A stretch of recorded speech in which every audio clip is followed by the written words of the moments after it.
Bien.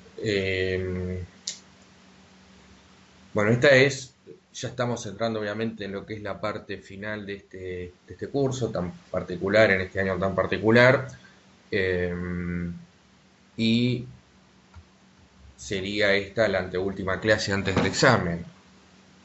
El lunes es feriado, así que el lunes no vamos a tener clases. El jueves que viene ya sería la última y el lunes sería el examen. Eh, Nosotros en la clase de hoy y en la clase próxima vamos a ver el tema riesgos del trabajo. Eh, yo les voy a subir un video corto sobre el tema de enfermedades inculpables. Y bueno, y con eso terminaríamos el contenido del curso de lo que tiene que ver con derecho individual del trabajo, que es lo que va a entrar en el examen. O sea, todo el tema de seguridad social y el tema de derecho colectivo no lo voy a incorporar en el examen, más allá que, bueno, si les interesa, les puedo adjuntar algún material, pero al solo efecto informativo. O sea, la evaluación va a ser sobre los temas de la segunda parte, lo que tiene que ver con el derecho individual de trabajo, no derecho colectivo y no derecho de la seguridad social.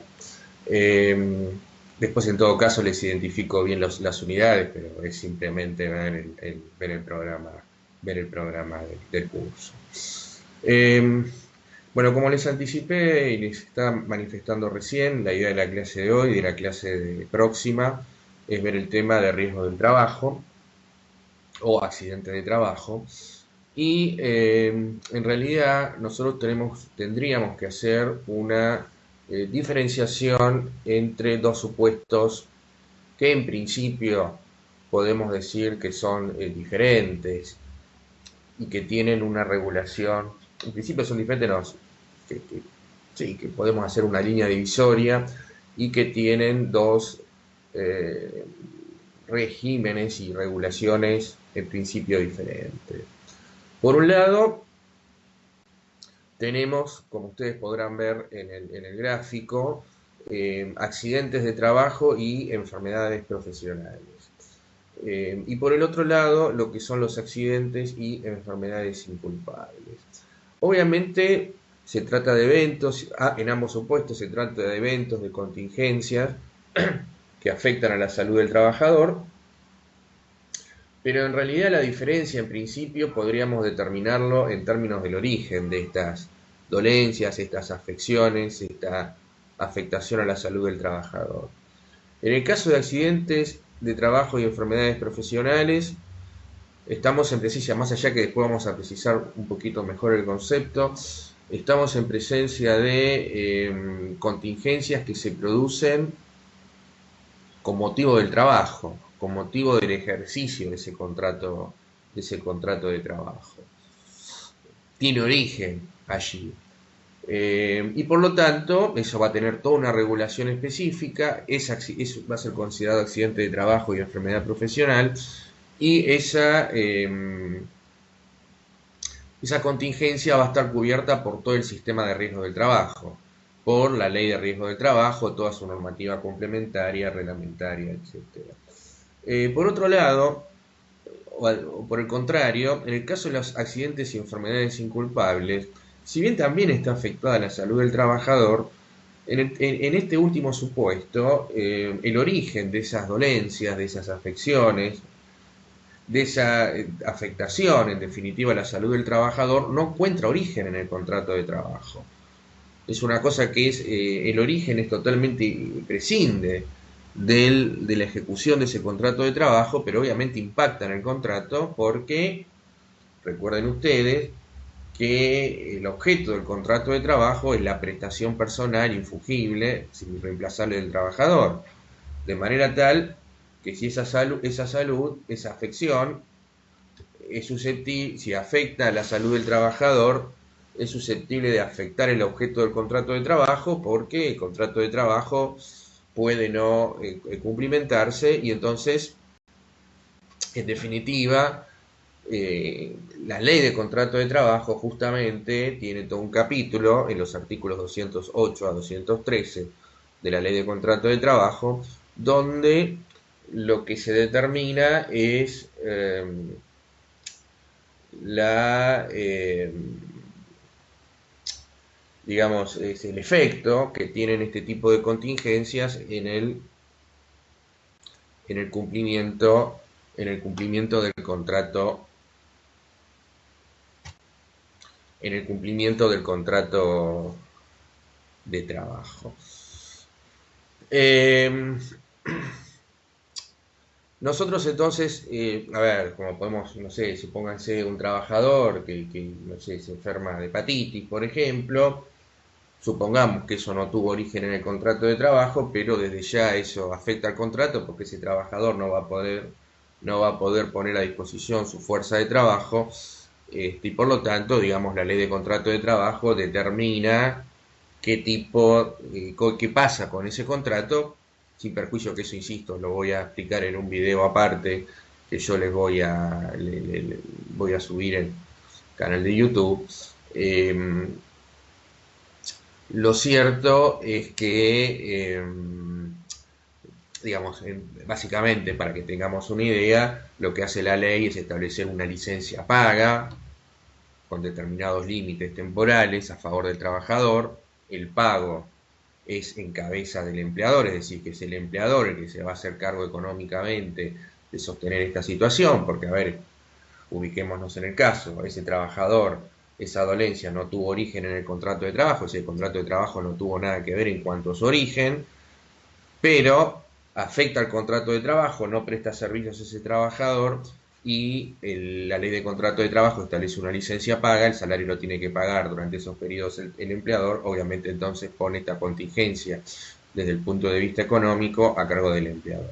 Y desde el punto de vista de salud, de la atención de salud, este trabajador que tiene, insisto, estamos siempre en la esfera de los accidentes y enfermedades inculpables, la atención de la salud de este trabajador va a estar a cargo del sistema de obras sociales sindicales en principio, ¿no? Ahora, nosotros vamos a estudiar entonces el otro supuesto, que es el accidente de trabajo y enfermedades profesionales, es decir, todo el sistema, todo el sistema de riesgos de trabajo. Bueno, lo primero que vamos a tratar de por lo menos tener una idea general es cuál es el régimen jurídico del sistema de riesgos de trabajo, como vemos acá en este PowerPoint, que espero que esté saliendo bien. Entonces, el primer tema es el régimen jurídico, es decir, cuáles son las normas jurídicas que establecen este régimen de riesgos del trabajo. Bueno, y acá vemos en pantalla algunas de las normas, o podemos decir que serían las normas fundamentales, más allá que hay muchas otras, pero por lo menos, y a los efectos de digamos, de esta charla, de esta clase, vamos a concentrarnos en estas normas. En primer término, tenemos que mencionar, o aparece en primer lugar, la ley 24.557, que es la ley de riesgos del trabajo, que está actualmente vigente, con algunas modificaciones importantes. Bueno, la ley de 24.557, insisto, es la denominada ley de riesgo del trabajo, o también se la conoce como LRT, así como la LST es la ley de contrato de trabajo, la LRT es la ley de riesgos del trabajo. La ley de riesgo del trabajo es una norma legal del año 1900, de mediados de la década del 90, 1995, y es una norma que sustituyó la vieja ley en materia de accidente de trabajo. Y yo diría que esta ley, digamos, debe enmarcarse en lo que era la idea de la época. Aparecen con esta... es la época más o menos contemporánea donde se ha establecido, por ejemplo, el sistema de jubilaciones privadas, las famosas en su momento AFJP, y en paralelo se sanciona esta ley 24.557, que yo también creo que tiene una lógica privatista, y aparecen, se crean lo que eran y siguen siendo famosas las ART, las aseguradoras riesgo del trabajo, que van a tener un papel preponderante en todo el sistema de accidente de trabajo. Pero bueno, después vamos a analizar un poquito esta ley, pero en principio la primera norma de este sistema de riesgo del trabajo que hay que tener en consideración es esta ley 24.557.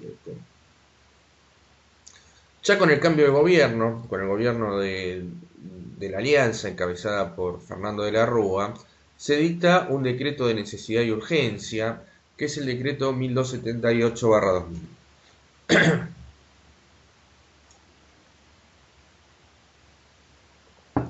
Este decreto de necesidad y urgencia, que después iba a ser ratificado por el Congreso, lo que hace es modificar o tratar de mitigar algunos de los aspectos más polémicos, más controvertidos de esta ley 24.557, que ya a esta altura tenía muchos planteos en sede judicial atacando la constitucionalidad de varias de sus disposiciones. Entonces, este decreto 1278/2000 de necesidad y urgencia, lo que trata de hacer de alguna manera es tratar de mitigar, de limitar los efectos más controvertidos, algunos por lo menos, más controvertidos y más polémicos de la ley 24.557. Desde el punto de vista práctico, les digo que para poder estudiar el tema, las modificaciones de este decreto se encuentran incorporadas en cualquier ley actualizada, es decir, ustedes, no sé, van a la página de Abaninfolec, donde están cargadas las leyes actualizadas, o en la página de Infojus, en cualquiera o sea, o buscan en cualquier compendio la ley 24.557 actualizada, y ya van a tener incorporadas en su articulado las modificaciones introducidas por este decreto. Es decir, que no es que tienen que consultar el decreto en forma independiente, sino que en cualquier texto actualizado de la ley 24.557, esas modificaciones ya van a estar incorporadas en su articulado.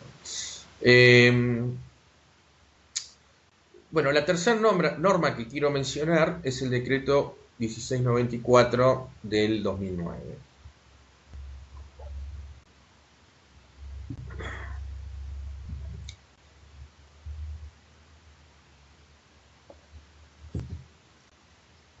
Este decreto 1694 del 2009 no es un decreto de necesidad de urgencia, digamos, es un decreto simple, y que se dicta porque nosotros vamos a ver que el sistema de riesgo del trabajo prevé, contempla para el trabajador que tiene un accidente de trabajo o una enfermedad profesional, dos tipos de cobertura, una cobertura económica y lo que la ley denomina prestaciones en especie, que básicamente tiene que ver con la cobertura de salud de ese trabajador, por decirlo en términos gruesos, ¿no?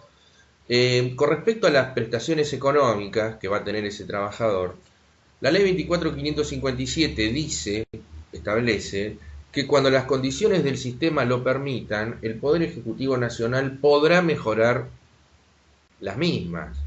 Es decir, que la ley habilita al Poder Ejecutivo Nacional a mejorar las prestaciones económicas del sistema de riesgo del trabajo cuando las condiciones del sistema así lo permitan. Y justamente haciendo uso de esta delegación, el Poder Ejecutivo Nacional dicta este decreto con la idea de mejorar las prestaciones económicas. Acá sí es importante que tengan en consideración este decreto, porque ustedes se van a encontrar que de repente la ley establece una prestación económica determinada, pero después el decreto 1694/09 lo altera mejorándolo.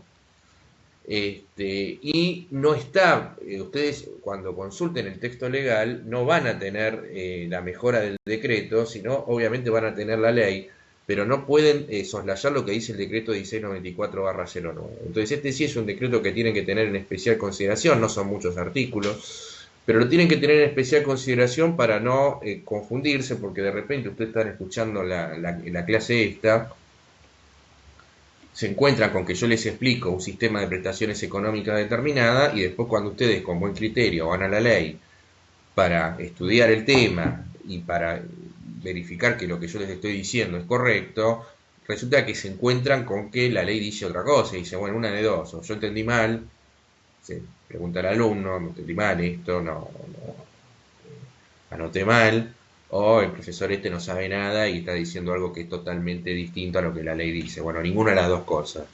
Lo que ocurre es esto que les estoy diciendo ahora. Entonces esto grábenselo bien porque, y ténganlo presente cuando veamos el tema de las prestaciones económicas. Después, en el año 2012 se sanciona la ley 26.773. Esta es una ley, bueno, del año 2012. Básicamente, esta ley lo que va a hacer es lo siguiente, digamos, a ver, el trabajador obviamente no pierde su condición de persona, estoy diciendo algo que es bastante obvio, más allá de que esto algunas veces este, lo olvida. ¿Sí? La circunstancia de que ese sujeto esté vinculado eh, con un empleador mediante un contrato de trabajo no lo hace perder su condición ni de ciudadano ni de habitante de la nación.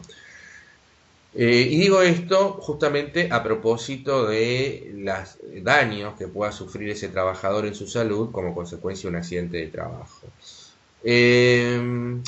¿Por qué señalo esto? Porque la ley de riesgo del trabajo va a establecer un sistema reparatorio, es decir, un sistema indemnizatorio para que el trabajador que sufra un accidente de trabajo o una enfermedad profesional.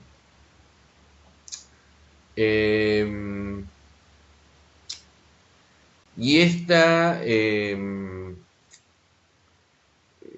un sistema indemnizatorio X que nosotros vamos a estudiar. Pero ese sistema indemnizatorio de la ley de riesgo del trabajo va a convivir o coexistir con un sistema reparatorio que es el que está en el Código Civil y Comercial de la Nación. Es decir, cualquier persona que sufra un daño por cualquier causa, si se dan determinados requisitos, va a tener el derecho a ser reparado, es decir, derecho a ser indemnizado.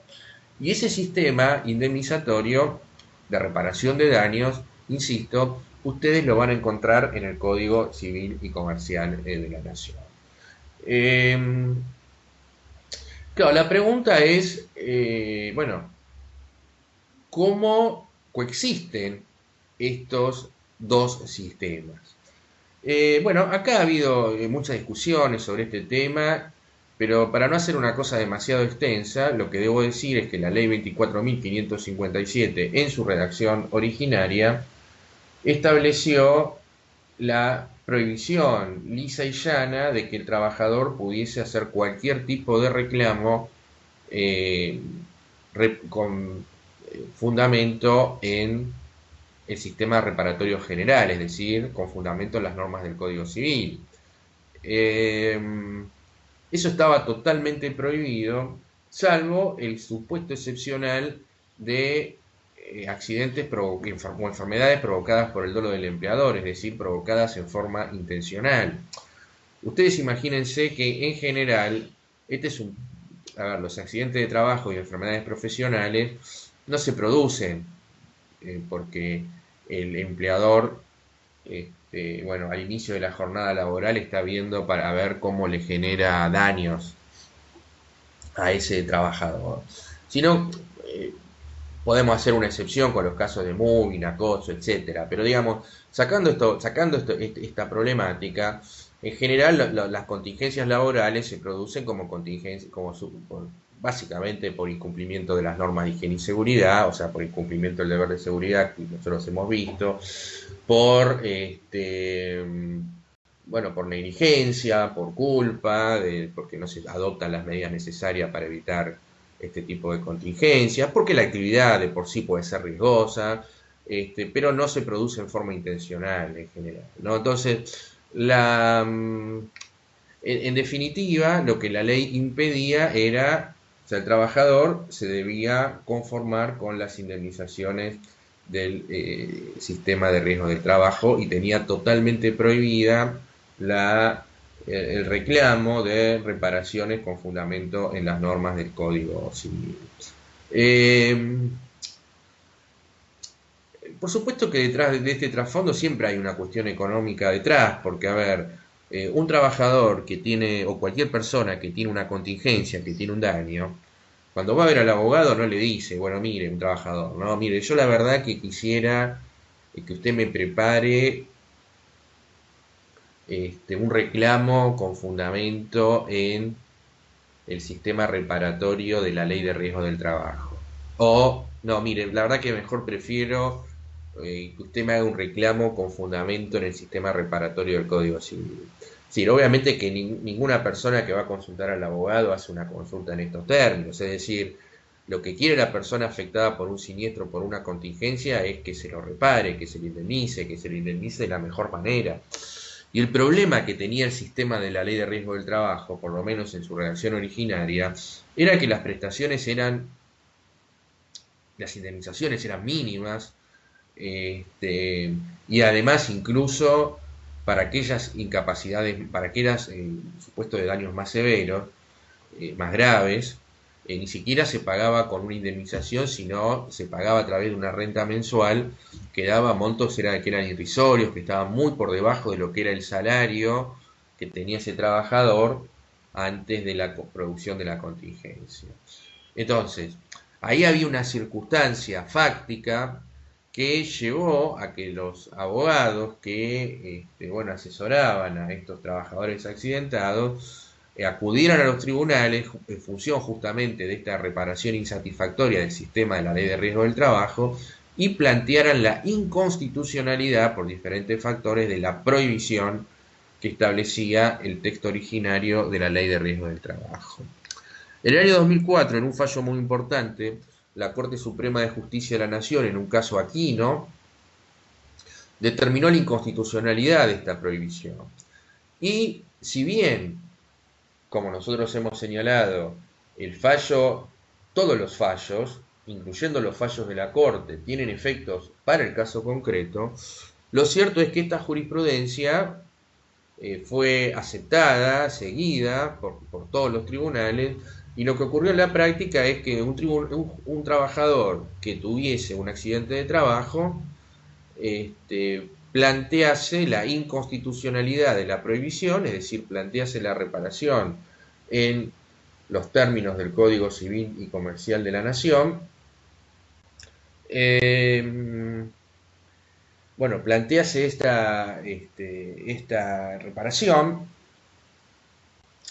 y obviamente los tribunales la concedían en función del fallo Aquino, es decir, que la prohibición originaria de la ley se había convertido por decisión jurisprudencial en una habilitación, en un permiso para poder reclamar con cualquiera de los dos sistemas, que además después la Corte, ¿no?, en otros fallos posteriores, determinó asimismo la validez de que el trabajador reclamara, por ejemplo, cobrara las indemnizaciones del sistema de riesgo del trabajo y luego pudiese hacer un juicio por las diferencias entre lo que le hubiese correspondido por el sistema del Código Civil, que daba indemnizaciones muy superiores, al sistema indemnizatorio del régimen de riesgo del trabajo.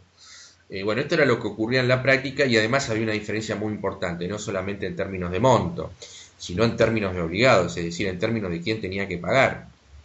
Las indemnizaciones del sistema de riesgo del trabajo, en principio, el que está obligado a pagar es si el empleador tiene contratada una RT, la que tiene que pagar es la aseguradora de riesgo del trabajo. Es la RT la que tiene que hacerse cargo del pago de las indemnizaciones. Es decir, el empleador queda al margen de este reclamo. Por el contrario, en el sistema reparatorio del Código Civil, el que tiene que reparar es el responsable del daño. Y en todos estos reclamos, obviamente, el empleador va a estar demandado. Es decir, ¿por qué razón? Bueno, justamente porque, si es va a tener algún tipo de responsabilidad o se le va a atribuir algún tipo de responsabilidad porque hubo negligencia de su parte o porque la actividad de la cual él se sacaba provecho era una actividad peligrosa o riesgosa. Entonces, bueno, claramente los juicios por accidente de trabajo se empezaron a multiplicar en forma exponencial y había un reclamo del sector empresarial, yo diría que prácticamente de forma unánime, de todo este sector para que se impusiese algún tipo de limitación a todos estos reclamos. Y fue así que en el año 2012 la ley 26773 estableció justamente estos límites, porque, a ver, en primer lugar, lo que hizo esta ley del año 2012 es derogar la prohibición, porque la prohibición seguía vigente, que se había declarado inconstitucional en el 2004. Pero, entonces lo que hizo fue blanquear un dato de la realidad, deroga la prohibición, pero lo que hace es establecer un sistema de opción con renuncia, es decir, el trabajador en un momento determinado va a tener que optar entre el sistema indemnizatorio de la ley de riesgo del trabajo o el sistema indemnizatorio del Código Civil y Comercial de la Nación. Es decir, tiene que elegir uno de los dos. Y la elección de uno de los dos sistemas implica la prohibición del otro, la renuncia del otro, mejor dicho. Entonces, opta, y esa opción es una opción que lleva implícita una renuncia. Obviamente, con la intencionalidad de que el trabajador quede dentro del sistema de riesgo del trabajo y no haga un planteo fuera del sistema, es decir, un planteo al empleador y un reclamo fundado en las normas del Código Civil y Comercial de la Nación. Entonces, bueno, en definitiva se quiere volver a lo mismo que existía desde el año 95, pero mediante otro sistema, que es este sistema de adopción con renuncia. La ley 26773 además también mejora, porque a ver, aclaro yo lo siguiente, ¿no? El decreto, la norma anterior, el decreto 1694/09 que yo he mencionado, yo dije que mejoraba las indemnizaciones, ¿no? Porque las condiciones del sistema sí lo permitían.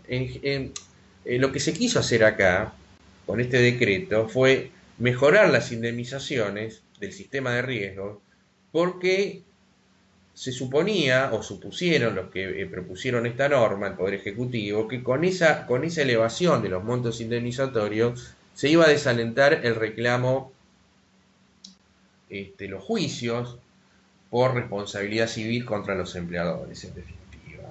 Pero bueno, esto no ocurrió y entonces ya con la ley 26773 el legislador dijo, bueno, vamos a seguir mejorando porque bueno, se establece un sistema de actualización, lo vamos a ver cuando hagamos el tema y se establece un plus indemnizatorio, bueno, en fin, se mejoran las indemnizaciones del sistema, pero a la vez le dice al trabajador, bueno, mire, usted opte por cobrar esto, usted tiene esto, cóbrelo, si cobra esto, usted renuncia al sistema reparatorio del Código Civil, o, bueno, no cobre esto y opte por el sistema reparatorio del Código Civil, haga un juicio y, bueno, después se verá qué es lo que le corresponde. Entonces, bueno, esta ley es muy importante, está cuestionada, hay muchos autores y hay muchos planteos judiciales sobre la inconstitucionalidad de esta opción con renuncia. Hasta ahora la Corte no se ha pronunciado, la Corte Suprema de Justicia de la Nación sobre este tema no se ha pronunciado, así que bueno, este es un tema, esta es una ley importante que además esta opción con renuncia y una serie de disposiciones están en una norma aparte, es decir, no lo van a encontrar esto en la ley 24.557, por eso es importante que tengan presente esta norma. Y por último podemos mencionar la ley 27.348, que es una ley que ya se dictó durante, a ver, y señala una cosa, desde el punto de vista práctico, lo que hizo, digamos, el objetivo de alguna manera se consiguió de la ley 26.773 porque bajó drásticamente la cantidad de reclamos con fundamento en la norma del Código Civil dirigida contra los empleadores. ¿Sí? Lo que pasó a partir de ese momento es que los reclamos se concentraron contra la CRT reclamando las indemnizaciones del sistema de riesgo del trabajo. Ya durante el gobierno de la gestión anterior, durante el gobierno del ingeniero Mauricio Macri, se sanciona la ley 27348. La ley 27348 es una norma que, bueno, la vamos a ver, que lo que hace es de alguna manera, por decirlo de algún modo, reforzar la intervención administrativa, es decir, de alguna manera impedir, o si ustedes quieren saquemos la palabra impedir, porque bueno, es un poco dura, pero limitar el acceso o condicionar, si ustedes quieren, el acceso a la justicia, es decir, bueno, se impone un procedimiento administrativo ante un organismo que se llama comisión médica, con la idea de alguna y como forma previa para que ese trabajador pueda acceder a sede judicial. Y a diferencia del SECLO, que es esa instancia de conciliación que tiene que seguir todo trabajador, acá en Capital Federal por lo menos, antes de iniciar un juicio, en donde el conciliador no tiene ninguna facultad resolutiva, es decir, si las partes no se ponen de acuerdo, levanta un acta y el trabajador tiene expedita la vía judicial.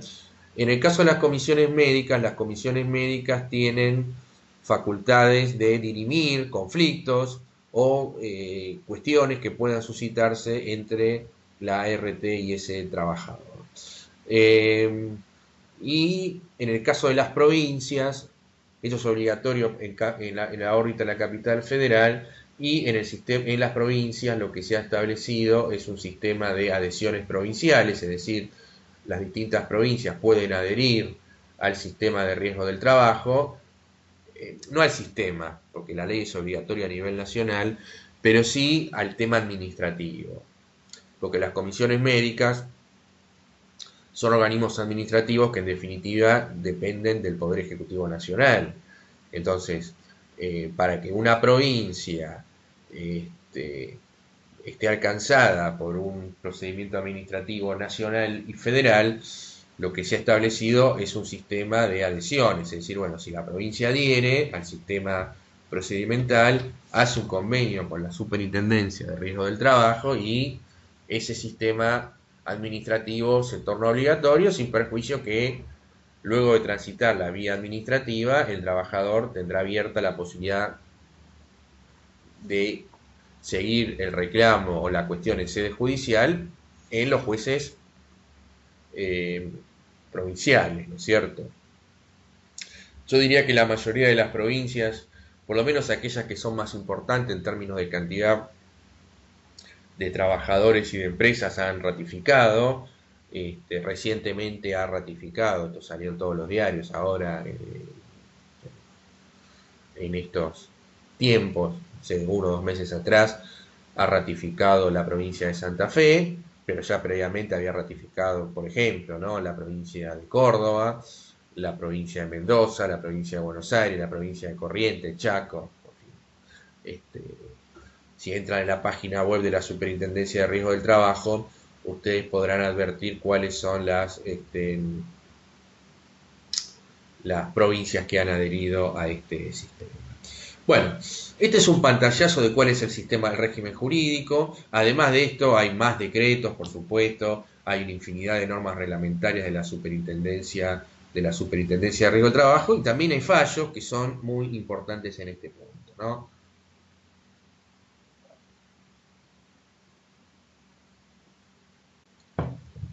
Bueno, vamos a pasar ahora a cuáles son los objetivos del sistema de riesgo del trabajo. Básicamente podemos decir que los objetivos, bueno, ustedes lo van a encontrar en el artículo 1 de la ley 24.557, pero si nosotros podemos hacer una síntesis, podemos decir que básicamente son dos. El primero de ellos es el de la prevención de las contingencias, es decir, la situación ideal es que el accidente de trabajo o enfermedad profesional no se produzca. A veces nosotros los abogados nos gusta discutir mucho sobre el tema de las indemnizaciones, si son altas, si son bajas, todo el tema de estas consecuencias, pero bueno, claro, y seguramente sobre este tema, buena parte de la literatura del tema de accidente de trabajo esté concentrada en este punto. Que no digo que no sea importante, porque obviamente lo es, pero eh, la situación, lo más importante y lo preferible es que el accidente no se produzca. Eh, Perdón, ¿se fue el y, power? ¿O me aparece a mí solo? no sé, a ver, No, debe ser a mí, disculpe, disculpe. bien. Eh, Perfecto. Entonces, le decía, la indemnización, no sé, supónganse un trabajador que pierde un brazo por un accidente de trabajo. Eh, bueno, la indemnización puede ser enorme, elevadísima, pero nunca va a terminar de reparar al trabajador en términos de que, obviamente, para ese trabajador hubiese preferido que el accidente no se produzca y no tener ninguna indemnización. Es decir, el, lo que se prefiere, digamos, lo más valioso obviamente es la preservación de la salud, en este caso del trabajador, y por lo tanto uno de los objetivos que por lo menos la ley se propone es la prevención de la contingencia, es decir, que el accidente y enfermedad profesional no se produzca. Y el segundo objetivo del sistema es, bueno, si finalmente la contingencia se produce, bueno, que este trabajador tenga una reparación y una atención, digamos, médica, asistencial, etcétera, y una indemnización, bueno, que trate de reparar los daños sufridos por ese trabajador. Cuando yo estoy hablando de los objetivos del sistema, lo que estoy haciendo es tomar la ley y decir que esto es lo que se ha propuesto. Yo no estoy diciendo que estos objetivos se cumplan, que son dos cosas totalmente diferentes, y en todo caso podemos ver el cumplimiento o no, bueno, o, eh, por un lado en lo que es la realidad y por el otro lado en ver si las herramientas que la ley prevé son aptas e idóneas para conseguir estos objetivos, ¿no? Especialmente el primero, porque vuelvo a insistir, a mí me parece que, bueno, que la práctica indica de que en general o las normas de higiene y seguridad se cumplen bastante poco, digamos, y bueno, eso es un generador de siniestralidad, de contingencias, etcétera, etcétera, ¿no? Entonces, bueno, vamos a ver un poco si también el sistema, las herramientas, la lógica del sistema tiende o es idónea para esto, ¿no? Para la prevención de la contingencia. Bien, ¿y cuáles son los sujetos de este sistema de riesgos del trabajo? Bueno, obviamente, como esto gira en torno a la figura del empleador y del trabajador, bueno, empleador y trabajador van a ser sujetos, obviamente, del sistema de riesgo del trabajo. Si nos colocamos en la figura del trabajador, lo primero que debemos señalar, esto es muy importante, que cuando hablamos de trabajador, hablamos tanto de trabajador del sector privado como del sector público.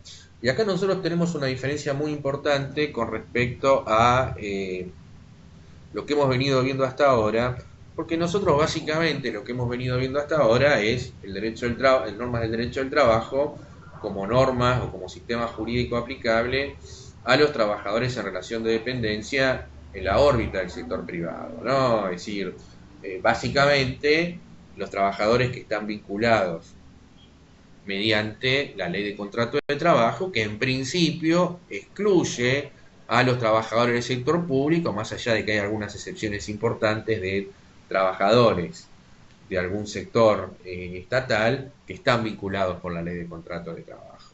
Pero a ver, en el caso mío, docente universitario, yo soy profesor de la Facultad de Ciencias Económicas de la Universidad de Buenos Aires.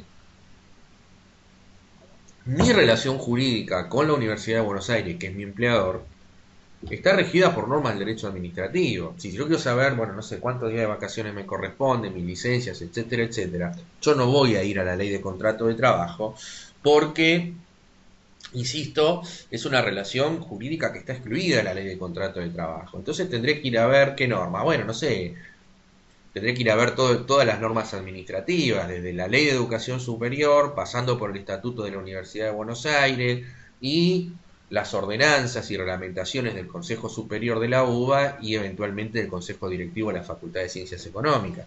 Son todas normas de carácter de derecho administrativo. Eh, para ver mi jornada, mi prestación horaria, mi tipo de dedicación, cuánto tengo que dar estando dando clases, etcétera, etcétera. Bueno, todo eso se rige por ese conglomerado normativo que, insisto, son normas del derecho administrativo. Ahora, en materia de accidente de trabajo, se me aplica la ley 24.557, es decir, la ley de riesgo del trabajo se me aplica como profesor de la Universidad de Buenos Aires. Entonces, esta es una diferencia importante con lo que hemos venido viendo hasta ahora. Bueno, de hecho la UBA tiene contratado, si yo no estoy mal informado, provincia RT es la RT que ha contratado la Universidad de Buenos Aires. Bueno, y por supuesto, ustedes saben que una de las posibilidades, lamentablemente, de todo accidente de trabajo o enfermedad profesional es que, digamos, el supuesto más grave es que se produzca la muerte del trabajador, y en ese caso, obviamente, los que van a tener y se van a devenir en sujetos del sistema, con derechos, obviamente, son los denominados causavientes de este trabajador, en la cual, obviamente, la normativa establece en el artículo 18.2, bueno, cuáles son los aquellos que van a tener derecho básicamente al régimen indemnizatorio previsto en la ley de riesgos de trabajo. Hay una remisión en este sentido a la ley de jubilaciones,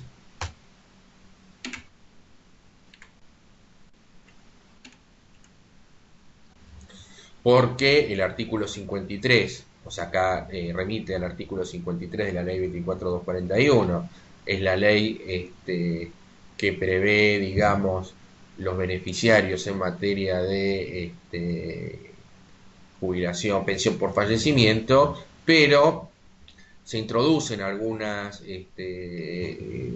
modificaciones o incorporaciones, porque por ejemplo el límite de edad se extiende, para el caso de los hijos, se extiende hasta,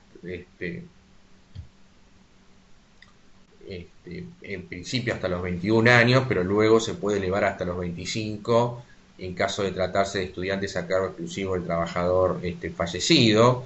Y además incorpora acá, esta es una incorporación muy importante, en el caso del trabajador soltero y sin hijos, a los padres del trabajador, ¿no? Eh, Incluso si también existe el tema del fallecimiento de los padres, o sea, trabajador soltero y sin hijos y con ambos padres fallecidos, bueno, la posibilidad de que se incorpore algún otro familiar del trabajador fallecido que pudiese acreditar haber estado a cargo del, bueno, a cargo de ¿no? Esta incorporación de los padres y esta incorporación del trabajador, del familiar a cargo, fue incorporado por el decreto 1278/2000, porque ya había habido planteos de inconstitucionalidad, porque, insisto, en la redacción originaria de la ley 24.557 no estaban contemplados ni los padres ni el caso de los familiar a cargo de este trabajador fallecido. Entonces, la situación era que si el trabajador sin hijos y soltero fallecía, bueno, no había que pagarle ningún tipo, los padres no tenían ningún tipo de derecho a cobrar las indemnizaciones del sistema, ¿no? Y ahora, ahora ya tiene muchísimos años, a propósito de este decreto, se han incorporado. Bueno, vamos a ponernos un poquito en la figura del empleador. Bueno, seguimos insistiendo que tanto esté incorporado tanto el sector público como el sector privado, pero bueno, acá hay que hacer una serie de distinciones muy importantes. En primer lugar, el trabajador se puede presentar, el empleador se puede presentar en diferentes formas. El primer supuesto es el caso del empleador asegurado. Que esta vendría a ser de alguna manera la regla general, es decir, todo empleador en principio debe asegurarse. ¿Y qué quiere decir asegurarse? Contratar una aseguradora de riesgo del trabajo.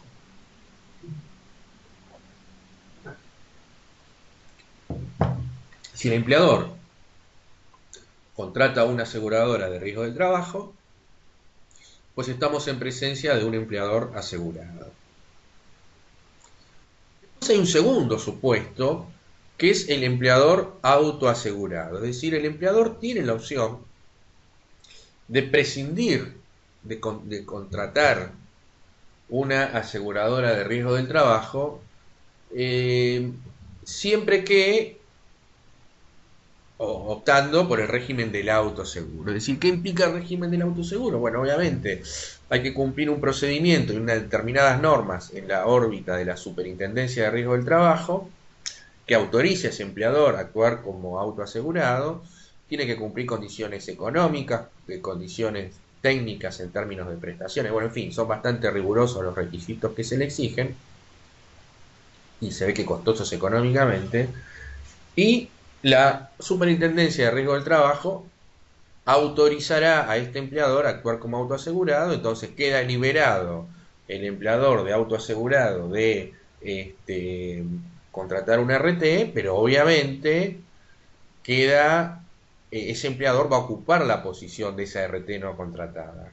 Es decir, que las obligaciones que tiene la RT en el sistema de riesgo del trabajo van a estar a cargo del propio empleador autoasegurado. Entre ellos, lo que es pago de indemnizaciones, otorgamiento de prestaciones trabajador que está accidentado, etcétera, etcétera. Si ustedes van a yo hace rato que esto no lo consulto, pero si ustedes van a la página de la Superintendencia de Riesgo del Trabajo, van a ver cuáles son, van a encontrar, después de una búsqueda de cuáles son los empleadores autoasegurados, y son casos, yo diría, escasos, ¿no?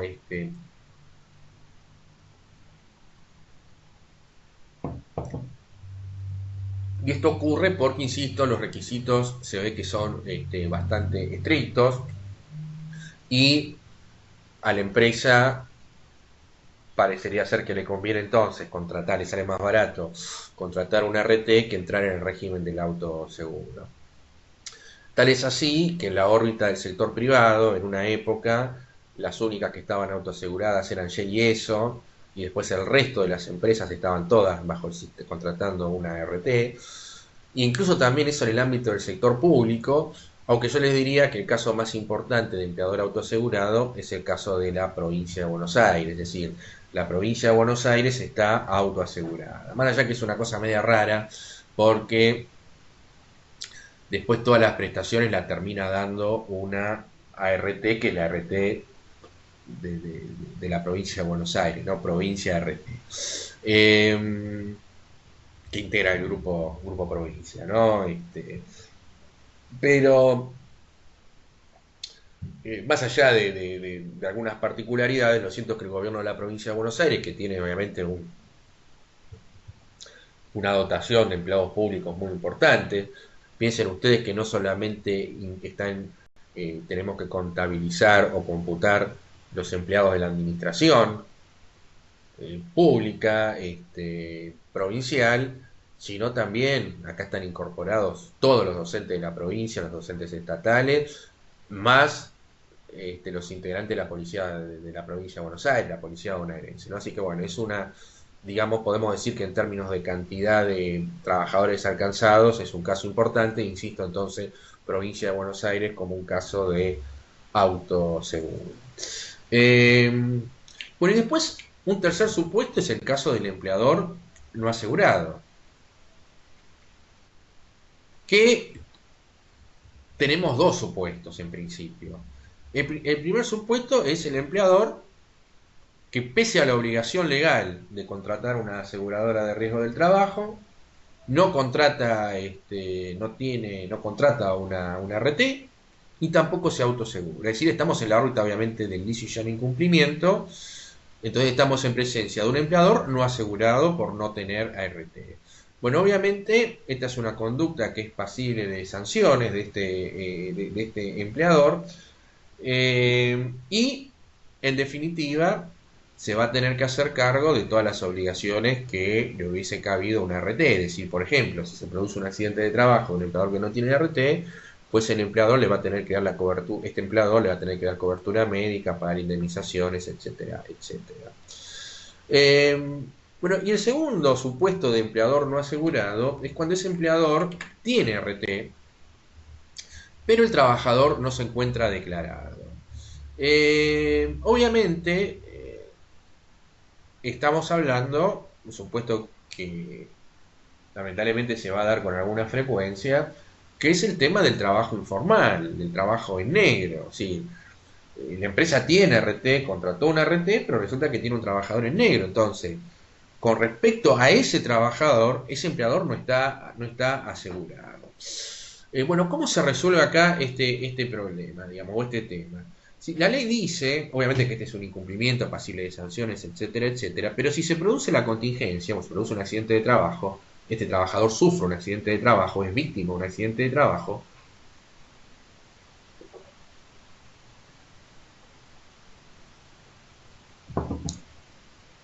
la ley dice que el empleado, el ART, tiene que hacerse cargo de las prestaciones de ese trabajador, de las prestaciones económicas, atención médica, etcétera, etcétera, pero la RT tiene derecho a repetir quiere decir reclamar, cobrarle al empleador, ¿qué cosa? Bueno, obviamente todos los gastos que hubiese incurrido en la atención e indemnización de este trabajador, más el reclamo de las cuotas que, las alícuotas, que el empleador no pagó con respecto a este trabajador no declarado. Es decir, tiene que dar las prestaciones, pero tiene este derecho a que el reintegro de estas prestaciones por parte del empleador y además reclamarle las cuotas no pagadas del RT a este empleador.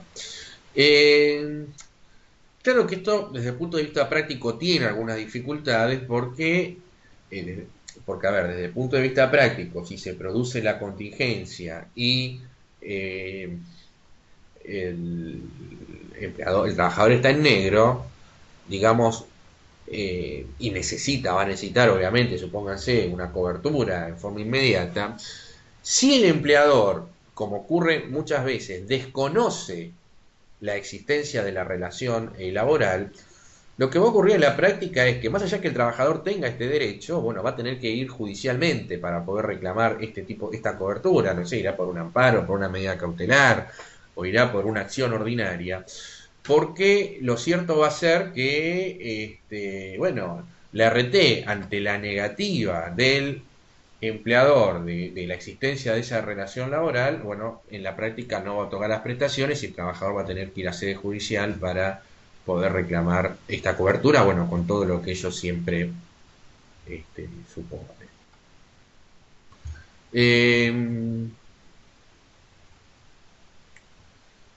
Acá me preguntan cuál sería el beneficio de ser autoasegurado. Bueno, no sé, esto habría que verlo en la práctica, digamos, ¿no? Quizás pueda haber un beneficio de tipo económico, digamos, ¿no? Yo creo que muchos beneficios no hay, porque si no, muchas empresas hubieran adherido a esto. En el caso puntualmente de la provincia de Buenos Aires, yo creo que ahí hay un tema, me parece más, que tiene que ver con cuestiones de carácter procesal que otras cuestiones. creo yo. Así que tiene que ver con el tema del procedimiento y de los juicios puntualmente. Más que con el tema de las prestaciones, pues las prestaciones la da provincia RT en definitiva. ¿Por qué digo esto? Porque en el caso de la provincia de Buenos Aires, o sea, a ver, cuando un trabajador tiene un accidente, no sé, un policía de la provincia de Buenos Aires tiene una contingencia, un accidente de trabajo. Eh, si eso va a la justicia, eh, se aplica todas las normas en materia de juicios contra el Estado. Ustedes, no sé si saben, pero para hacerle un juicio al Estado, los plazos son otros. Eh, yo creo que son, yo ahora no recuerdo para demandar a la provincia de Buenos Aires, pero creo que son 30 días tienen para contestar la demanda, por ejemplo, por poner un caso. Y en el caso si yo demando a provincia RT, que es una entidad que está que no es considerada estatal, digamos, no se le aplican las normas de juicio de juicios contra el Estado, tiene 10 días, por ejemplo, para contestar la demanda. Entonces acá hay una diferencia importante, los plazos se alargan. Y después, obviamente, bueno, todo lo que tiene que ver con embargos, etcétera, siempre cuando está, cuando actúa el Estado, siempre hay mayor limitaciones, en fin, me parece que la cuestión en el caso puntual de la provincia de Buenos Aires, sospecho que digamos que corre, que pasa por ahí, digamos, no, de hecho yo me acuerdo, miren, yo cuando se sancionó esta ley, yo trabajaba en el Ministerio de Educación en esa época, y yo me acuerdo que, bueno, ni bien se sancionó, bueno, muchas universidades nacionales nos hacían la consulta en el Ministerio de Educación, no había salido la reglamentación todavía, porque estaban viendo a ver si les convenía, bueno, justamente lo que me estás preguntando acá, ¿no? Si convenía que la universidad se autosegure o contratar una RT. Yo creo que en principio la idea originaria de muchas de estas universidades que hacían la consulta era de autoasegurarse. Porque, a ver, muchas universidades tienen sistema de salud, porque, bueno, la nuestra lo tiene. DOSUBA, que es la obra social de tiene una obra social de la Universidad de Buenos Aires, tiene el hospital de clínicas, es decir, y bueno, en las universidades que están en el interior también del país. Pero bueno, después cuando salió la reglamentación y vieron cuáles eran los requisitos, yo creo que, bueno, creo no, ninguna se autoaseguró, es decir, bueno, hicieron comparación de qué salía y prefirieron contratar una aseguradora de riesgos del trabajo. Bueno, acá Yamila me pregunta por el tema de el tema de los monotributistas. Bueno, desde ya que sí le corresponde al empleador hacerse cargo si es un trabajo, es un contrato de trabajo encubierto, digamos, ¿no? Es decir, para el caso para el caso que estamos viendo ahora sería un trabajador, un empleador no asegurado, porque no está declarado como trabajador. Entonces, en realidad, vuelvo a insistir, en ese caso, la RT debería hacerse cargo de las prestaciones, reclamándoselas posteriormente al empleador y además reclamarle las cuotas no pagadas con respecto a este trabajador. Pero bueno, obviamente, si el empleador va a desconocer la existencia de la relación laboral, y no te creas, a ver, o sea, el tema el tema de ese tipo de relaciones es digamos, es eh, bueno, una situación explosiva, digamos, ¿no? A ver, el tema de aplicarse se le va a aplicar. El tema es que, bueno, obviamente la cuestión se va a tener necesariamente que judicializar, este es el punto. Es decir, que la respuesta no va a ser inmediata, más allá, salvo que, bueno, pueda conseguir alguna de las medidas urgentes que hay en los ordenamientos, en los ordenamientos procesales, ¿no? Pero bueno, esto pasa como con cualquier otro trabajador, tiene derecho, nosotros estamos viendo que tiene derecho a liquidando, cómo es la indemnización, etcétera, etcétera, pero si no se le cumple, tiene que ir a tribunales. Entonces, ¿se le va a aplicar? Sí, se le va a aplicar, porque ese juicio seguramente lo va a ganar, pero obviamente no lo va a cobrar no lo va a poder cobrar en forma inmediata. Pero bueno, obviamente si hay un tema de salud que está que requiere una cobertura urgente, bueno, están los amparos, están las medidas cautelares, etcétera, etcétera, para obtener una cobertura como inmediata, digamos, ¿no? Bueno, tercer sujeto, bueno, ya lo hemos mencionado, ¿no? Fundamental.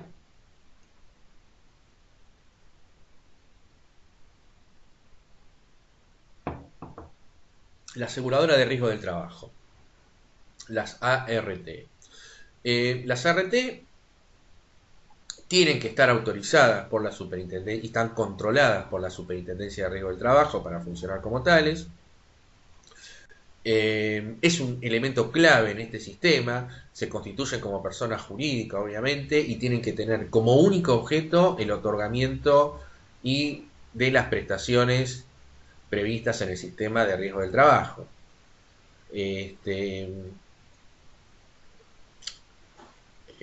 Entonces, por eso, digamos, muchas de estas entidades que están en el mercado son grupos económicos, no sé, porque tienen, no sé, dan medicina privada o tienen compañía de seguros y tienen la RT, que formalmente van a aparecer como personas jurídicas diferenciadas porque justamente la ley le va a exigir a la RT que se constituya como una persona jurídica independiente, con personalidad jurídica propia y autorizada para actuar como tal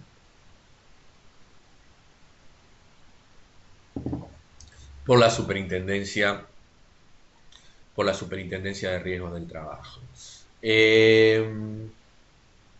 Bueno, básicamente las funciones de la ART están en dirección con los objetivos, porque justamente el cumplimiento de los objetivos del sistema de riesgo del trabajo se coloca en cabeza de las ART que, como todos ustedes creo que sabrán, se pueden constituir obviamente como entidades con fines de lucro, que obviamente la mayoría de las que funcionan en el mercado son tienen fines de lucro. Y tienen funciones de control, asesoramiento y capacitación. Algunas cuestiones realmente yo creo que acá me parece que en algún punto hay una inconsistencia del sistema, porque ustedes piensen que el RT tiene que controlar a su cliente en definitiva, ¿no? Y la pregunta que uno se hace es si ese control es demasiado estricto, si no corre el riesgo de perder, digamos, de perder el cliente, por un lado. Por el otro lado, la RT tiene que dar las prestaciones, tiene que dar la cobertura médica y tiene que dar el pago de las indemnizaciones. Y obviamente todo esto, para esta entidad que tiene un fin de lucro, representa un costo. Por lo tanto, si baja la calidad de las prestaciones médicas y retasea el pago de las indemnizaciones, el lucro, la ganancia de esta ART se va a incrementar, que es el objetivo, es el último objetivo de esta aseguradora de riesgo del trabajo. Entonces, tiene una lógica privatista este sistema, pero me parece que es inconsistente en algún punto, es decir, porque a ver, el sistema de medicina privada, por ejemplo, obviamente, tiene, obviamente es una lógica privatista desde ya, pero tiene alguna lógica, más allá de que uno pueda cuestionarla. ¿Por qué? Porque, a ver, yo soy el beneficiario, yo pago no sé, alguna de las empresas de medicina privada que están en el mercado, y pago por qué, y no me atiendo en la obra social o no me atiendo en el hospital público, en el sistema público. Porque esa entidad privada me da, digamos, un buen servicio médico. Si me baja el nivel del servicio, y esta es la lógica del sistema privado, yo no contrato a esta empresa, me voy a otra. Esta sería una lógica de un sistema privatista, pero que tiene lógica, digamos. Si las prestaciones son un desastre, bueno, yo no le voy a pagar a esa, me quedo en la obra social, o me quedo en el sistema público, o elijo otra empresa de medicina privada. Acá el tema, en las ART, el tema está que el que paga, el cliente, no es el beneficiario de las prestaciones. El beneficiario de las prestaciones es el trabajador. Entonces, esa disociación me parece que, y de hecho esto ocurre, es decir, que muchas veces el trabajador está en malas condiciones, se le da el alta en forma prematura, o no se le pagan las indemnizaciones, o son menos que le corresponden, etcétera, etcétera. Pero fundamentalmente en el tema de las prestaciones, bueno, ahí generalmente las prestaciones son malas. Y son malas porque obviamente las prestaciones en especie, ¿no? Me refiero a prestaciones médicas, tiene un costo importante para el RT, y el beneficiario de esas prestaciones es un tercero, porque no es el cliente. Entonces a mí me parece que yo creo que este sistema tiene algunas, bueno, ustedes van a encontrar, yo soy crítico del sistema, pero bueno, van a encontrar muchos, una cantidad importante de autores, de actores sociales, etcétera, etcétera, que defienden, digamos, todo este sistema, que dicen que es perfectible, etcétera, etcétera, pero bueno, a mí me parece que tiene esto una inconsistencia en la base. Pero bueno, sin perjuicio de mi opinión personal, es importante saber cuáles son las funciones que tienen que tener. Cuando hablamos de funciones de control, implica que la aseguradora de riesgo del trabajo tiene facultades y de hecho va de hacer visitas a las empresas para, bueno, constatar incumplimientos, asesorarlos sobre las cuestiones que se deben mejorar en materia de higiene, de cumplimiento de normas de higiene y seguridad. Y en teoría, si encuentra algún incumplimiento, debería denunciar a la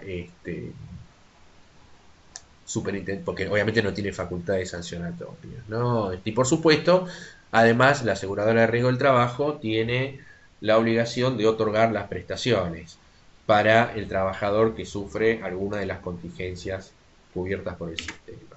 Bueno, vamos a avanzar un poquito. Bueno, aparece como cuarto sujeto muy importante las denominadas comisiones médicas. Eh, las comisiones médicas son órganos administrativos, están dentro de la órbita del Superintendencia de Riesgo del Trabajo, es decir, son organismos administrativos, es decir, están dentro de la órbita del Poder Ejecutivo Nacional, y hay como una división, digamos, ¿no? Es decir, están las denominadas comisiones médicas jurisdiccionales, cuya actuación está limitada a territorios determinados, y luego hay una suerte de alzada que es la denominada Comisión Médica Central. Vamos a ver acá. Bueno, ¿cuáles son las facultades que tienen estas comisiones médicas? Bueno, estas comisiones médicas tienen facultades o tienen competencia, mejor dicho, para dirimir conflictos que se puedan derivar entre la RT y el trabajador. Entonces, el trabajador tiene que acudir a la comisión médica jurisdiccional competente, bueno, se inicia un trámite administrativo y además, les vuelvo a reiterar este concepto, digamos, la ley lo impone como paso previo para acudir a los tribunales. Entonces, el trabajador tiene que acudir a esta instancia administrativa previa y una vez agotada esta instancia, o transcurrido el plazo de 60 días, bueno, el trabajador puede acudir dejar esta vía y acudir a la sede judicial. Las comisiones médicas también determinan porcentajes de incapacidad, esto es muy importante en el sistema porque eso va a determinar el monto de las indemnizaciones. Obviamente a mayor porcentaje de incapacidad, mayor va a ser la indemnización. Simplemente comento que acá ha habido, si ustedes me permiten la expresión, una suerte de tironeo, ¿no? Entre las comisiones médicas, entre, digamos, las ART y las agrupaciones que representan a abogados laboralistas, las ART, porque quieren que los trabajadores pasen por comisión médica, por este órgano administrativo, los abogados laboralistas que ponen el grito en el cielo porque prefieren ir a la justicia directamente y no pasar por esta instancia. Como ustedes podrán advertir de esta puja, ustedes podrán sacar alguna conclusión, es decir, se parte de la base, y esta discusión yo creo que lo pone de manifiesto, es que en sede de comisión médica, supongo yo, presumo, que pueden tener una visión más favorable para la CRT, por eso la CRT prefieren que los trámites vayan ahí.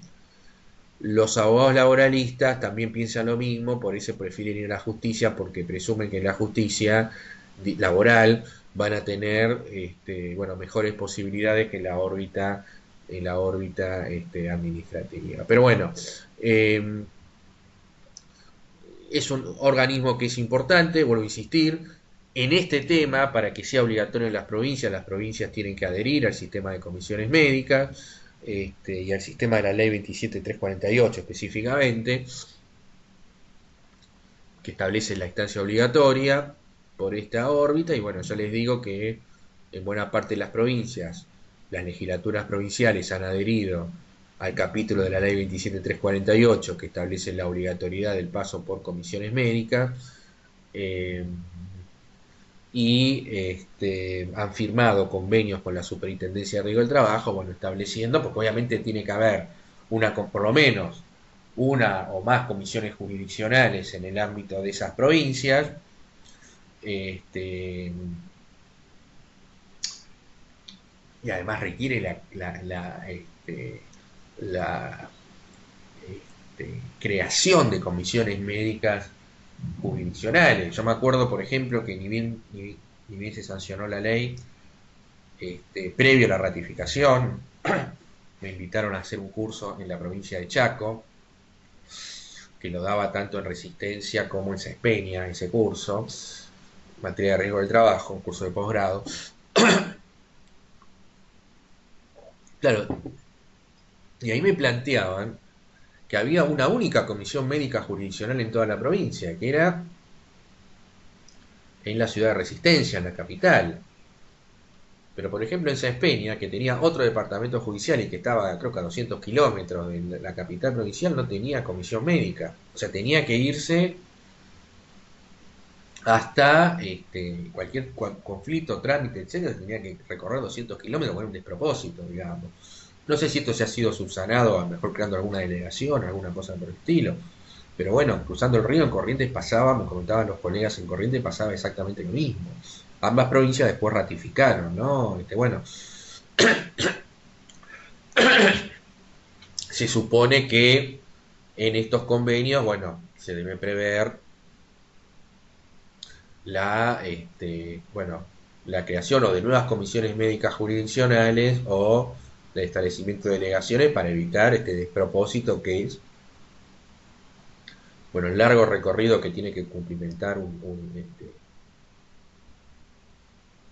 digamos, un trabajador en ese, digamos, en ese sentido, ¿no? No sé, yo tengo un caso que me están consultando en la provincia de San Luis, trabajador que tiene una contingencia cubierta por el sistema de riesgo del trabajo en Villa Larca, que es una localidad cercana a Merlo, más conocida, ¿no? A 20 kilómetros de Merlo. Pero bueno, la comisión médica o tiene que ir a Villa, no sé si a Villa Mercedes o le corresponde San Luis Capital. O sea, son 200 kilómetros. Cuando de repente tiene localidades donde tienen alguna localidad cercana con competencia judicial. Bueno, en fin, o sea, creo que esto tiene, digamos, bastantes problemas desde el punto de vista práctico. La Comisión Médica Central es la alzada de la Comisión Médica Jurisdiccional, pero el paso del trabajador, la obligatoriedad está dada en la Comisión Médica Jurisdiccional. Una vez que transita esa etapa, puede abandonar la vía administrativa e ir a la sede judicial, a la justicia laboral, o bueno, puede quedarse en sede administrativa e ir a la Comisión Médica Central, que obviamente funciona en la órbita de la ciudad autónoma de Buenos Aires.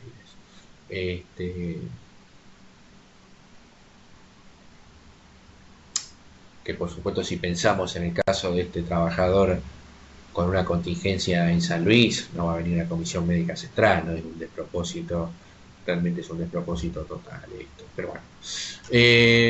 Bueno, y luego tenemos la Superintendencia de Riesgo del Trabajo, que es la autoridad de aplicación del sistema, tiene que controlar a las RT, bueno, autoriza empleadores autoasegurados, bueno, dicta un sinnúmero, cantidad muy importante de reglamentaciones, resoluciones y por supuesto las comisiones médicas están en la órbita de la Superintendencia de Riesgo del Trabajo, que es un ente, un órgano que está dentro de la órbita del Poder Ejecutivo Nacional.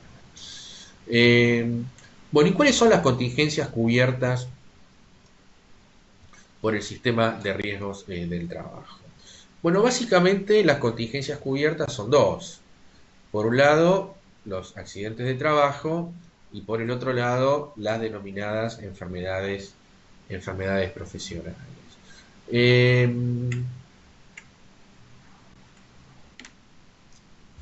Los accidentes de trabajo, el concepto de accidente de trabajo está definido en el artículo 6.1 cuando define a todo accidente de trabajo como un acontecimiento súbito y violento ocurrido por el hecho o en ocasión del trabajo, dice el artículo 6.1, o en el trayecto entre el domicilio del trabajador y el lugar de trabajo, siempre y cuando el damnificado no hubiera interrumpido o alterado dicho trayecto por causas ajenas al trabajo, el trabajador podrá declarar por escrito ante el empleador, etcétera, etcétera. Bueno, después léanlo el artículo. Bueno, la ley entonces define al accidente como todo acontecimiento súbito y violento. La expresión acontecimiento súbito y violento evidentemente lo hace para diferenciarlo de la enfermedad, porque bueno, obviamente la enfermedad no se deriva de un acontecimiento súbito y violento, de un hecho único, sino es un proceso que se va desarrollando a lo largo del tiempo. Por el contrario, no sé, un trabajador se cae de un andamio, una obra en construcción, bueno, ese es el acontecimiento súbito y violento que le va a provocar un daño en la salud del trabajador, elemento que falla en la definición que está acá, y que va a motivar entonces bueno, de ser una de las contingencias cubiertas por el sistema de riesgos, el sistema de riesgos del trabajo.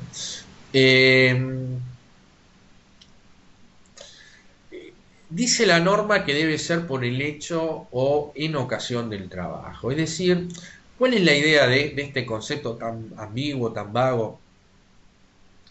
Que el trabajo es una condición que posibilita la producción del accidente. Es decir, que si esa condición, el trabajo, no existiese, el accidente no se hubiese producido. Esta es la noción, fundamentalmente la noción de ocasión del trabajo, no apunta a esto. ¿Sí? No necesariamente es la causa, ¿no? Pero bueno, insisto, si el trabajador no hubiese ido a trabajar, si no hubiese prestado el servicio, el accidente no se hubiese producido. Por eso, de alguna manera, el accidente in itinere, que es lo que después el legislador va a aclarar, que es el accidente que se produce en el trayecto, de alguna manera tiene estas características, porque, bueno, justamente obedece esta lógica. No sé, pensemos en este desgraciado hecho del accidente en Once, la estación de Once, bueno, que chocó cuando llegaba a la estación y falleció tanta gente, etcétera, etcétera. Ustedes saben que eso fue en horario, en hora pico, de un tren que venía de la zona oeste de la provincia de Buenos Aires, la capital federal, y obviamente la mayor parte, una buena parte de las víctimas, eran trabajadores, porque a ver, era gente que venía a trabajar, se tomó el tren, como lo hace tanta gente a diario, y bueno, pasó lo que pasó. ¿Por qué responde esta lógica? Porque supóngase que era un trabajador, ¿no? El que estaba yendo a trabajar. Si el trabajador no hubiese tenido que trabajar ese día, no se hubiese tomado el tren y por lo tanto la contingencia no se hubiese producido. No hay una relación de causalidad con el trabajo, pero sí hay una condición ahí, es decir, el trabajo como condición que facilita o que permite la producción del accidente. En el caso del accidente in itinere, de todas maneras, la norma lo aclara en forma expresa. Dice, bueno, el accidente in itinere, en la medida que el trabajador no interrumpa el trayecto de la casa, del domicilio al trabajo y de la casa del trabajo al domicilio, pues entonces en ese caso estamos en lo denominado accidente in itinere, cubierto por el sistema de riesgos del trabajo.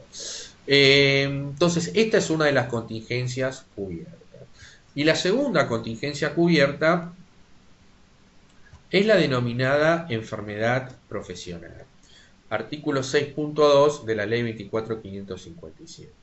Pero a diferencia del accidente de trabajo, donde hay una definición amplia, o sea, se define el concepto y luego hay que ver si el hecho encuadra en esa definición, en materia de enfermedades profesionales, acá la ley no define nada, porque no define lo que es enfermedad profesional, sino lo que hace la ley es remitir a un listado que elabora el Poder Ejecutivo Nacional y que en principio la ley determina que si esa enfermedad no está en ese listado, no se considera una contingencia cubierta por el sistema de riesgo del trabajo. La ley lo que hace, luego de la reforma del decreto 1278/2000, es permitir que ese trabajador, si se trata de una enfermedad no listada, acudir a la vía administrativa, es decir, comisión médica jurisdiccional y finalmente comisión médica central, que es la que va a tener la última palabra, para determinar la cobertura para ese trabajador de esa contingencia no cubierta, originariamente por no estar en el listado.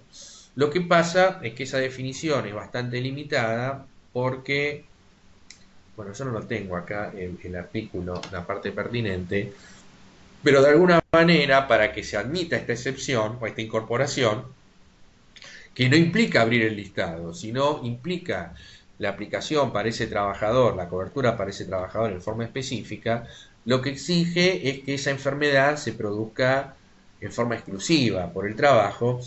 Y ustedes saben que hay un sinnúmero de enfermedades, por ejemplo, todas las enfermedades psiquiátricas, por poner un caso, lamentablemente están en boga hoy en día, en el cual el trabajador, el trabajo, el contrato de trabajo, genera un impacto importante en esa psiquis de ese trabajador, pero obviamente una enfermedad psiquiátrica que tenga un trabajador, que no están listadas ninguna, no se genera en forma exclusiva por el trabajo. ¿Estamos de acuerdo? O sea, una persona, un trabajador que tiene una enfermedad psiquiátrica, a lo mejor el trabajo tiene un papel importante, pero no es lo único. El trabajador tiene una vida, una historia, en fin, tiene una... Bueno, en ese caso, por más que siga el procedimiento administrativo, la comisión médica no lo puede habilitar. ¿Por qué? Porque según la normativa, esa por definición, digamos, de ese tipo de afectación, no se genera en forma exclusiva como consecuencia del contrato de trabajo. Bueno, me faltan 3 minutos, tengo muchísimas cosas más para decir. Yo voy a interrumpir mi alocución, la clase o la parte mía, por lo menos hasta acá. Yo les voy a proponer hacer lo siguiente, porque, digamos, para que ustedes puedan ir adelantando y aprovechando el hecho de no tener clase, yo les voy a subir para continuar con este tema, les voy a subir videos de 20 minutos para terminar el tema con los videos. Y ustedes puedan adelantar este tema y no dejarlo todo para el jueves que viene, que es la clase anterior al parcial. Y en todo caso, el día jueves, todo esto lo voy a subir entre hoy y mañana, seguramente mañana, los videos, estén atentos al campus, porque entonces voy a terminar de linkearles ahí cuáles son los videos que ustedes van a tener que ver. Y en todo caso, la clase del jueves, bueno, concentrarla en algún tema que me interese dar, o en algún tema que quiera explicar, o en dudas que ustedes puedan tener. Pero me parece que va a ser más práctico que diferir todo a la clase del jueves, que encima yo no sé si me va a alcanzar el tiempo para terminar de ver los temas que me quedan, porque me queda el tema de las indemnizaciones, por ejemplo, ¿no? Y si me queda, me va a quedar para el final, o sea, lo vamos a terminar viendo a los apurones, prefiero que ustedes lo vean tranquilos, por eso yo les voy a adelantar los videos, para que ustedes lo puedan ver, aprovechando, bueno, que el lunes o tratando de sustituir el hecho de que el lunes nosotros no tenemos clases. Bueno, preguntas, dudas, consultas que me quieran hacer.